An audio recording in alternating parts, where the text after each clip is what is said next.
کہنے والے کہتے تھے نا کہ فوج تو لڑ نہیں سکتی، فوج تو مال بنا رہی ہے، یہ لڑنے کے قابل نہیں ہے. آج دیکھو نا اسی فوج پر ناز آتا ہے کہ نہیں آتا، کہ دشمن کے ساتھ کیا کیا ایسے چال چلی، ایسے حکمت عملی اپنائی کہ دشمن پریشان، پوری دنیا کے ملک پریشان.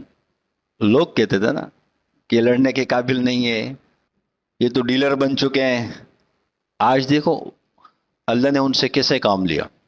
آج پوری دنیا کہہ رہی ہے کہ پاکستان کے جو پائلٹ ہیں کنگ آف دا اسکائی، یعنی آسمان کے بادشاہ پاک فضائیوں کو قرار دیا آج لوگوں نے، کہ پاکستان کے پائلٹ یہ آسمان کے بادشاہ ہی ہیں، جن کو اپنے اپنے جہازوں پر، پائلٹوں پر، فوج پر ناز تھا. آج اللہ نے ان کے غروق کو خاک میں ملا دیا.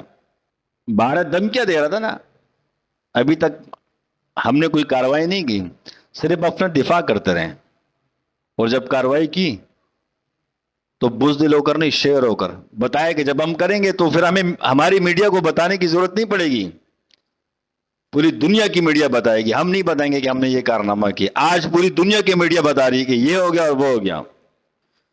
کارروائی کیسے کی؟ فجر کی نماز کے بعد کارروائی کی، شیروں کی طرح، یہ بزدلوں کی طرح نہیں کہ رات کو کارروائی کی. تو ایسے ملک پر فخر کرنا چاہیے، ایسے فوج پر.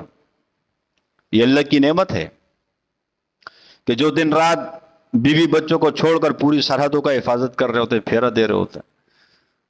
وہ خود تو اپنی جان پر کھل کے شہید ہونے کے لیے تیار ہیں، لیکن ایک فوجی شہید ہوتا ہے لاکھوں لوگوں کو بچا دیتا ہے. وہ ہمیں اپنے ملک کی قدر کرنی چاہیے. میرے محترم ساتھیوں، اللہ نے ہمیں طرح طرح کی نعمتوں سے نوازا ہے.